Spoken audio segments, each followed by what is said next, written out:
accessing early childhood education and care, and it's a bit of a reframing on what that system is. Yeah. The early childhood and education sector, which is the daycare and the childcare sector, officially known as early childhood and education and care. Yes. But there are two elements: early childhood education and care. Yeah. So there's a responsibility of care and the responsibility of education. There is. Both sits together.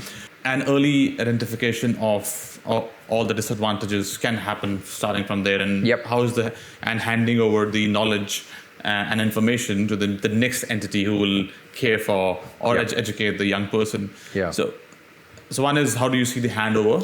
And then second, that is it the work happening from identification of those disadvantages very early in the life journey? No, there's a lot more to do in those early years. Some positive reforms of late with with subsidies and removing activity tests and the like, which is great because they've been real barriers for accessing early childhood education and care, and it's a bit of a reframing on what that system is in a sense. And I would say it's absolutely about education, not about workforce participation. So good to see those reforms. And that will hopefully lead to more families accessing those programs, as well as the funding now that's building more early learning centres, particularly where in communities we know there are these what they call childcare deserts. So limited numbers of centres, because the old model didn't stack up in terms of building it and building those centres. So hopefully that will change. That will be incredibly important.